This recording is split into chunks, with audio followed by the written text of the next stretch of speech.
Nous avons décidé, quelques jours après le début du confinement, de prendre un arrêté couvre-feu de 21h à 5h du matin parce que nous constations que le soir, parfois, des groupes traînaient, discutaient, ne respectaient pas les conditions dans lesquelles était mis en place le confinement.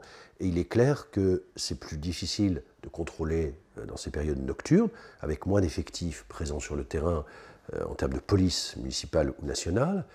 Et donc, c'était une mesure un peu plus ferme pour inciter à ne pas traîner dans les rues. Pour une raison simple, raison de santé publique, raison de protection de chacune et chacun, à un moment où nous avions un risque de développement de l'épidémie, particulièrement sur notre territoire. Plus d'un mois après le premier arrêté, il faut une procédure cette semaine en urgence. Alors, je sais que c'est le siège de Paris qui a fait la procédure, en payant au passage des avocats devant le Conseil d'État, Cour de cassation, qui coûtent très cher, beaucoup plus cher que les modestes avocats de province. Mais moi, je leur pose la question publiquement.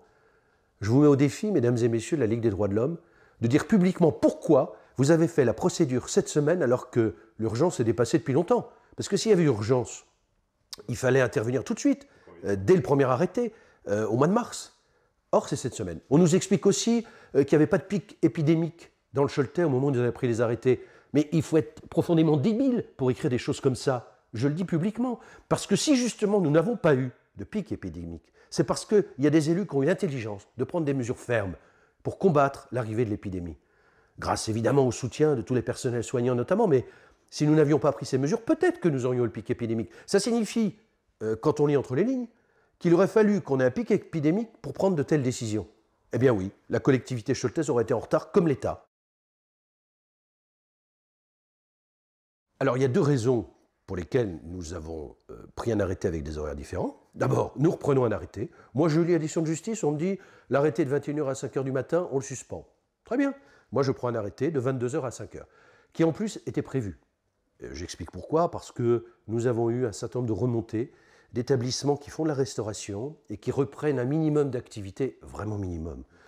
Avec de la livraison sur place, on peut venir chercher. On ne reste pas évidemment dans l'établissement puisque c'est fermé, mais on peut venir chercher la nourriture.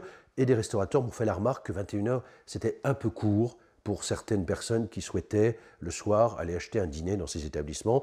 Donc 22h paraît plus raisonnable. C'est la raison pour laquelle nous avons choisi 22h.